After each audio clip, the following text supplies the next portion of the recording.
ভারতবর্ষ কলকাতা শহরের ৬৯ নম্বর ওয়ার্ডে অবস্থিত এই বিড়লা মন্দির বালিগঞ্জ আশুতোষ চৌধুরী এভিনিউতে অবস্থিত।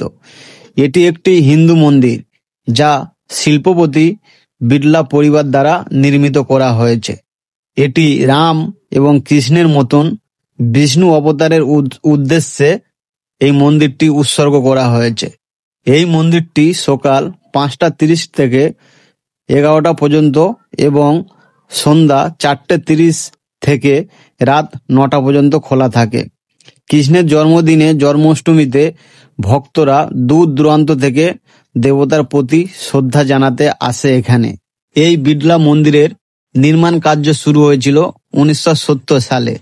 সম্পূর্ণ কাঠামোটি সম্পূর্ণ করতে প্রায় ২৬ বছর সময় লেগেছিল। নির্মাণ কাজটি সোমপুরাদের তত্ত্বাবধানে ছিল। ১৯৯৬ সালে ২১শে ফেব্রুয়ারি বুধবার সকালে স্বামী চিন্দানন্দী মহারাজ এই মন্দিরের প্রাণ প্রতিষ্ঠা করেন এবং ডক্টর করণ সিং ওই একই দিনে মন্দিরটি উদ্বোধন করেন। বালিগঞ্জ আশুতোষ চৌধুরী এভিনিউতে এই বিড়লা মন্দির অবস্থিত।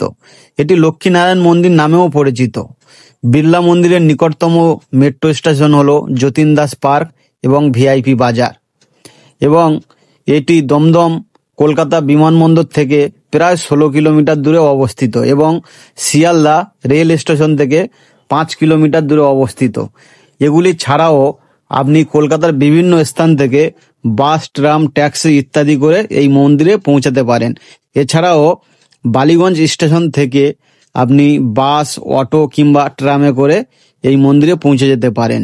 এই মন্দিরের মাঝখানের শিখরে রয়েছেন ভগবান কৃষ্ণ ও রাধার মূর্তি। মন্দিরের বাম দিকে শিখরে রয়েছেন দেবী দুর্গা, আর মন্দিরের ডান দিকে রয়েছেন ভগবান শিব ধ্যানমগ্ন অবস্থায়। আর এই মন্দিরটি ৪৪ কাঠা জমির উপর অবস্থিত সাদা মার্বেল পাথরে তৈরি।